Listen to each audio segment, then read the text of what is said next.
Bienvenue dans 10 raisons d'espérer, le nouveau podcast de l'Institut catholique de Paris. Merci de vous installer. À l'occasion de ses 150 ans, l'ICP tend son micro à ceux qui agissent au quotidien pour faire bouger les lignes. Et à travers l'exemple, Dans chaque épisode, un enseignant-chercheur de l'ICP rencontre un porteur de projet engagé et inspirant. donc la question sous-jacente. Ensemble, ils échangent sur leurs actions pour redessiner l'avenir du monde.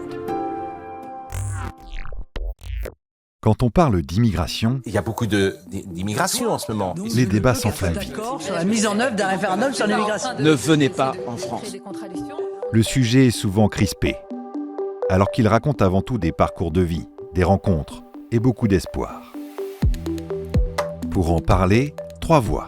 Noémie Paté, sociologue, Pierre-Hernan Rojas, économiste, tous deux enseignants-chercheurs à l'ICP, Enchantée, moi c'est Noémie Paté. Bonjour, je m'appelle Pierre-Hernan Rojas. ainsi que Youssef Oudaman, Bonjour, je suis Youssef Oudaman, je suis chef d'entreprise, j'ai cofondé l'entreprise sociale Meet My Mama.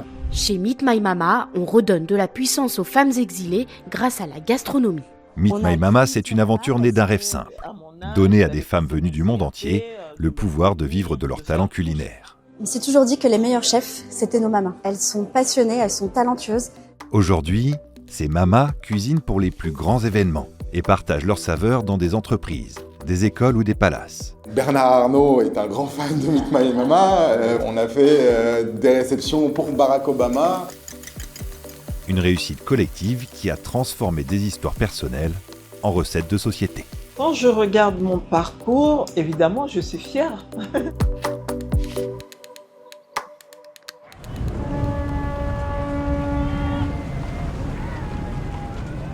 L'histoire de l'immigration, c'est souvent celle qu'on raconte mal.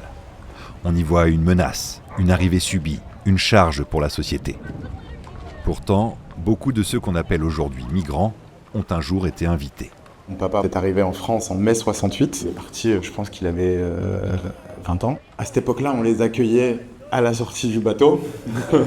Donc les employeurs étaient en concurrence. C'est fou, ouais. Étaient en concurrence pour récupérer cette main-d'œuvre. Et il faut dire les choses, c'est terrible. Ils passaient commande. Il y avait des intermédiaires, ils passaient commande et ils prenaient des options sur de la main-d'œuvre.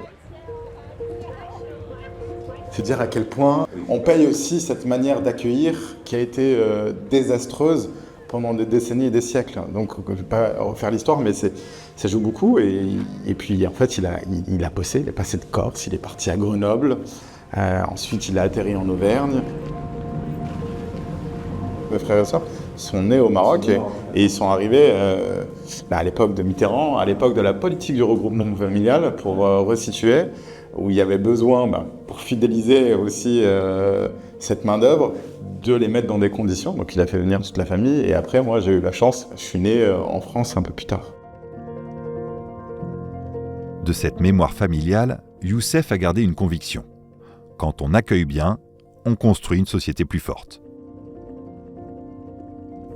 Mais avant de revenir sur Meet My Mama et de parler gastronomie, revenons au point de départ, nos représentations, nos peurs et nos idées reçues. En France, la question migratoire s'invite dans le débat public depuis plus de 40 ans. Aujourd'hui, le sujet de la migration est quasiment systématiquement associé par des idées d'insécurité, de perturbation du marché du travail. La migration ferait augmenter le chômage, ferait baisser le niveau de vie des personnes locales. On a entendu parler beaucoup de l'invasion des services de santé, avec tout le débat autour de l'AME, la montée de la délinquance qui est associée très souvent, quasiment systématiquement, à la migration, l'idée que si on accueille dignement, ça va créer de l'appel d'air et donc on sera envahi. Il y a souvent cette métaphore aquatique de l'immersion, de la submersion. Notre identité va être diluée dans quelque chose dont on perd le contrôle. Systématiquement, il y a quelque chose de très anxiogène qui associe la migration à un danger sécuritaire, physique, identitaire et économique. Là, c'est avec ma casquette de sociologue que je parle. Ce sont des discours qui reposent sur des erreurs, sur des mensonges, sur des erreurs d'analyse. Derrière ces peurs, un réflexe humain, mais aussi un levier politique. Quand on étudie l'histoire des politiques migratoires, c'est-à-dire l'histoire de notre manière de traiter l'autre avec un grand A, on voit qu'à chaque fois qu'il y a une période de crise économique, sociale, politique, eh bien, l'une des réponses du politique, mais aussi de la société, ça va être de pointer du doigt l'étranger, quoi. De dire, si on disqualifie, si on met à la marge, si on rejette l'étranger, alors on va trouver une solution à notre crise. Ça se vérifie vraiment dans le temps long. Et donc, effectivement, on traverse, crise après crise, depuis quelques décennies. Et il y a cette logique du bouc émissaire, quoi, qu'on va trouver une solution à notre malaise, à notre mal-être, à nos inquiétudes, en pointant du doigt l'étranger. Mais la peur ne dit pas tout. Car au-delà des clichés, les chiffres racontent une autre réalité.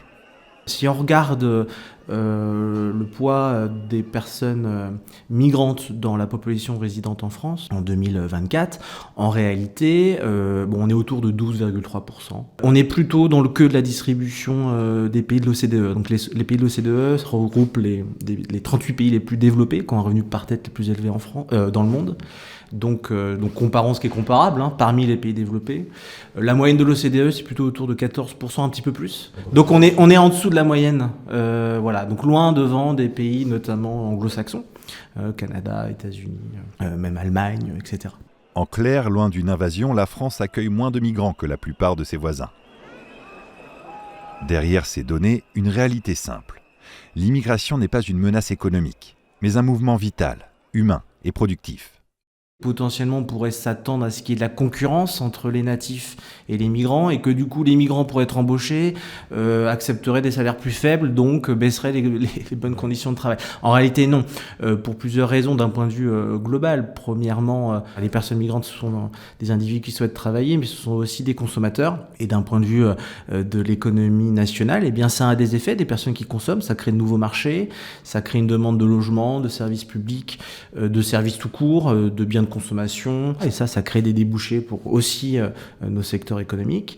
Un autre point qui est assez intéressant aussi d'un point de vue de l'effet de demande, c'est que ça peut aussi créer des nouveaux marchés dans le cadre du commerce international. Des diasporas peuvent créer de nouveaux besoins sur les territoires et créer des liens commerciaux, notamment avec les pays d'origine, et ça on le sous-estime un peu trop dans l'espace public, ça c'est sûr, mais il y a pas mal de travaux de recherche qui étudient ça.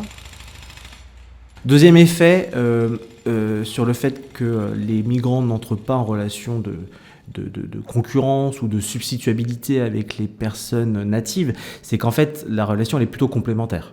Parce que, en fait, souvent les personnes migrantes, alors notamment en France, s'insèrent plutôt dans des segments peu attractifs pour les natifs. Donc ce que je veux dire, c'est que sur le marché du travail, il n'y a pas de relation de concurrence directe entre les natifs et les migrants, mais plutôt une relation de complémentarité. Puis peut-être troisième point aussi sur les finances publiques. En tant qu'économiste, il faut évidemment regarder le côté dépenses, mais il faut regarder l'autre flux, c'est-à-dire ce qui rentre. Donc quand on veut faire un travail sérieux de savoir combien coûte une catégorie de population, on parle des personnes migrantes aujourd'hui, mais ça peut être les femmes, les personnes âgées, les enfants. Oui, on peut le faire pour toutes les catégories de population, les hommes évidemment.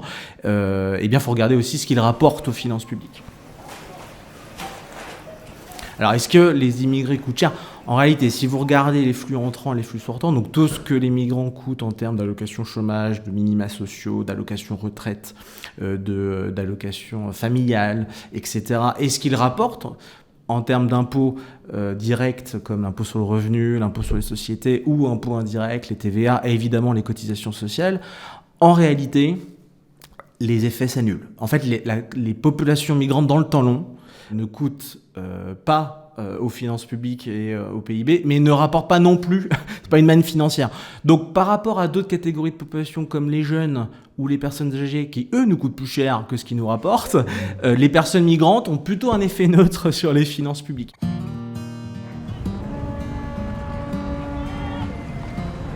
Quelques décennies après l'arrivée de son père, Youssef, lui, a choisi la voie de l'entrepreneuriat. J'ai grandi dans un environnement hyper populaire, et en fait ce qui m'a marqué, c'est qu'il y avait beaucoup de femmes comme ma maman. Ce qui m'avait marqué, c'est leur personnalité et souvent leur capacité à fédérer autour de certains savoir-faire, et le savoir-faire qui ressortait le plus souvent, c'est celui de la gastronomie. J'ai tout quitté en 2015, je suis parti d'abord en Asie du Sud-Est, voir l'entrepreneuriat au féminin dans la food, dans des pays du Sud. Parce que pour moi, c'était dans les pays du Sud où il y avait vraiment des initiatives assez innovantes.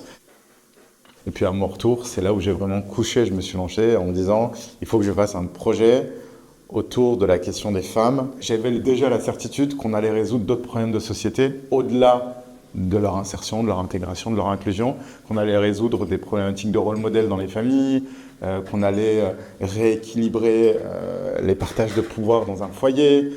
Donc tout ça, en fait, c'est tout ce qui a fait la genèse de Meet My Mama. Moi, je viens du Congo. Aujourd'hui, ça va être le liboké, le poisson. Meet My Mama, c'est une initiative à caractère social dont la mission est de donner le pouvoir à un maximum de femmes, de vivre de leur savoir-faire, et de rendre la société et l'industrie alimentaire plus inclusive, durable et responsable. Et donc aujourd'hui, en fait, on vient nous voir sur des réceptions rares et précieuses, et les mamas, en fait, elles sont considérées comme des chefs cuisinières uniques. Elles viennent sur événements, elles prennent la parole, elles ouvrent le buffet, elles font des animations. On est sur de grandes chefs dans l'industrie du traiteur. Bernard Arnault est un grand fan de Meet My Mama, François Pinault aussi, donc on essaye de gérer la concurrence entre les deux. On a fait des réceptions pour François Hollande, Emmanuel Macron, Barack Obama. De la sociologie à l'économie, des cuisines de Meet My Mama aux amphithéâtres de l'ICP, un même message se dessine.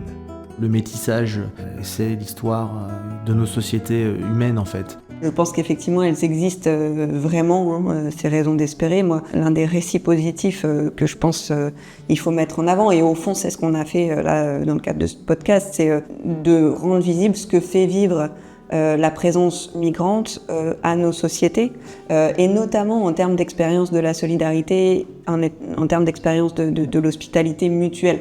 Depuis 2015 notamment, il y a une mobilisation très forte des citoyens avec un élan de solidarité très important, avec une créativité associative, et Youssef en est l'exemple, mais en fait avec des profils sociaux hyper variés, des retraités qui sont aujourd'hui le backbone de l'action sociale en France, et notamment sur la question de l'accueil des personnes migrantes, mais les étudiants aussi qui sont engagés, qui accueillent. Et la motivation qui rassemble toutes ces personnes, et que je pense qu'il faut vraiment mettre en avant, c'est pas seulement la volonté d'aider, mais c'est aussi de défendre une façon d'être à l'autre. C'est la défense de ce choix de mettre la rencontre au cœur de notre manière de vivre. Et ça me fait espérer.